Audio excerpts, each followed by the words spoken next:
Let the torch of freedom burn.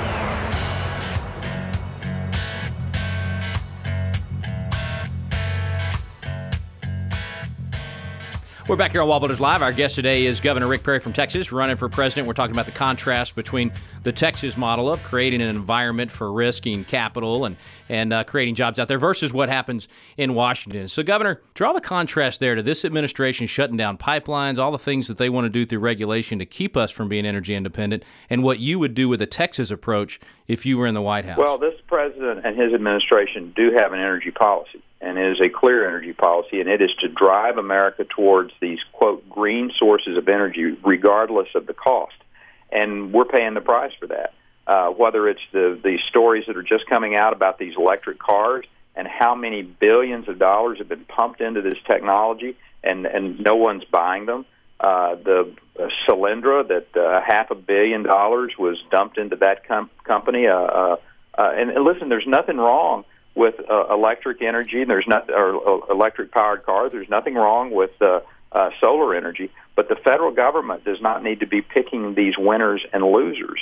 And it seems that when they do that, they all too often pick wrong, and we ended up, the American citizens, paying the bill.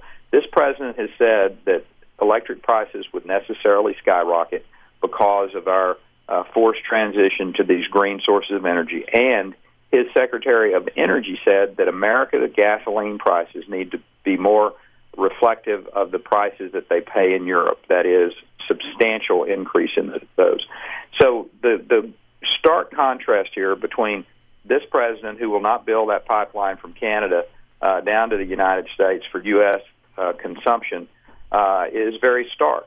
And listen, this president's making a decision here. He's choosing China over the United States, because that oil is not going to stay in the ground in Canada. It's going to go one of two ways. It's either going to go west to China, or it's going to go south to the United States.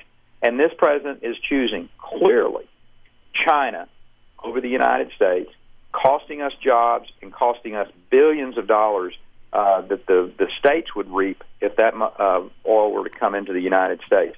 So I'm an all-of-the-above energy person. I want to see us promoting, obviously, our traditional sources, oil and gas, coal, hydro, wind, solar, the green alternatives. But let the market choose the winners and losers.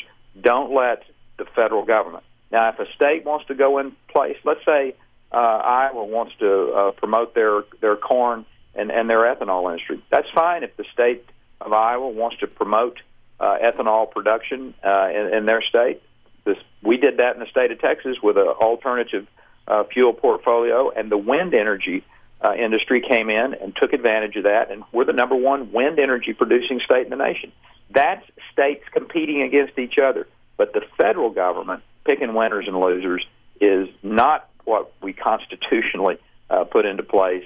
And so we can be energy independent in this country. We got 300 years of energy in the United States. We got 25% of all the coal in the world. But we got to have open our federal lands and waters for exploration. Let all of those dollars go directly to paying down this huge $15 trillion national debt. But that's a plan that gets Americans working. But don't we have to have a president in the White House that will lead in that way? I mean, the contrast is obvious. And, Governor, my wife just said to me after the New Hampshire debates when we watched up there, she said, wait a minute, we got the most successful governor in the nation. On every conservative issue he's led, he's been successful. It's not just the right values. He's actually got the legislation passed. Why is this least successful governor, that's one term in Massachusetts, not a conservative, lost most elections he ever ran for, why are people considering him the safe pick? And I think so many people that want to support you and like your positions that got off track with a couple of the debate performances are now taking a second look. And it seems to be a resurgence. Do you feel a new energy as people are starting to say, wait a minute, this guy does have the best track record? I do, and we're seeing it certainly here in South Carolina. So, we're going to work hard over the next 2 weeks, and folks, one of Mitt Romney's people said something that was really stunning to me just the last couple of days. They said, you know what, Republicans are, they said, we're more interested in winning this election. Who is the most electable rather than what the values of that candidate is? They sure hope that. I disagree. That's right. Americans and South Carolinians, they care about values. They want a president in the White House that's going to stand up and be consistent, that's going to be principled, and that clearly expresses their values, not change them by whim or by convenience.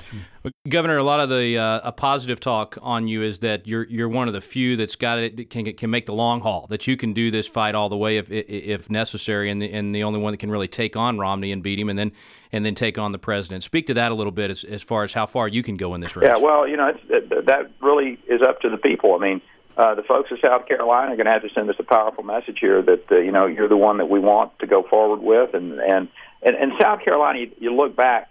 South Carolina has always picked the nominee, and so it is very, very important for us to do well in South Carolina, and I hope the citizens of South Carolina know that the future of this country is really in their hands, and who the Republican nominee is in their hands. We're going to work awfully hard to give them the confidence that it needs to be us and our values and our vision and what we've done in the 13th largest economy in the world can be duplicated in Washington, D.C., and make Washington as inconsequential as it can be in people's lives and truly overhaul that place.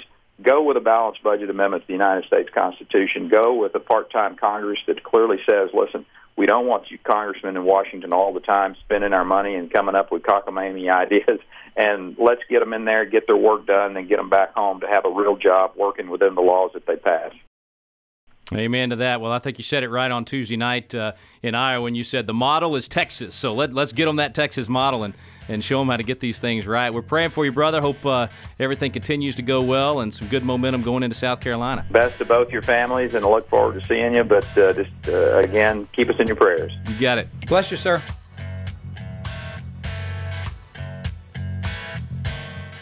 Hey friends, many of you have the American Heritage series from Wallbuilders, our television program from several years back. Those episodes available on a box set. You can get at our website still, but we also have a new series that just came out called Building on the American Heritage series. And David covers some fantastic material on this, a lot of new information. I learned so much getting to visit with him on this program. So check it out. You get a lot of new stuff, everything from why it's important to preserve America's heritage, why should we study history, to the lost heroes, African-American patriots, remarkable young Americans. Man, I learned some stories about some young people in America's history. They did more by the time they were 14 or 15 than I've done my whole life. Just incredible stories. Also, you'll learn about the truth of American exceptionalism. You hear that phrase a lot today. What does it mean? Where did it come from? And how do we preserve it in America? David also covers how to change a state and a generation, revival and reformation, social justice. We're hearing so much about the social gospel and those things. He gives us the truth on that. Politics in the pulpit and Christians in the civil arena. A lot to cover. It's all on the Building on American Heritage series. You can get it on our website at wallbuilders.com. Let the torch of freedom burn. This coming Monday on Wallbuilders Live, I know you can imagine gangsters and mafia shredding documents to keep from being prosecuted. How about abortion providers? We have Tim Lemire with us from World Magazine. We're going to talk about what's happened in Kansas with some of the prosecutions there for some illegal abortion. On Monday, here on Wallbuilders Live. Let the torch of freedom burn.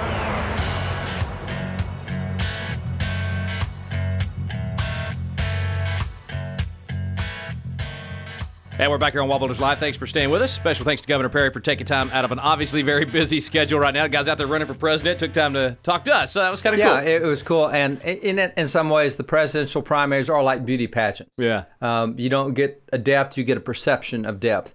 And so I go back to what I said to the governor is we are the freest state in the United States. That's right. We are definitely the most 10th Amendment state in the United States, telling the feds to get out and leave us alone in areas where feds shouldn't be there. We're definitely the most prosperous. Well, not the most. California's more, but there's no question that Texas in the last 2 years has created more jobs than the other 49 states combined. Yeah. So since the president took office, Texas has grown by 1 million jobs, and the nation has dropped by 2 million jobs. I mean, the evidence is there. It's just easy stuff. I mean, it's not that hard. So we've had the biggest job growth. We also The census done every 10 years. We had a 21% growth in Texas. Nobody else is even close to that. So we people picked are up voting with their 4 feet. congressional seats. They're coming here because there's a good environment. Well, not only that, we had 21% growth, and we're able to provide all them jobs and still have a national unemployment lower than the rest of the country. Yeah. You know, Yeah. so we're creating that many jobs to handle 21% growth, et cetera.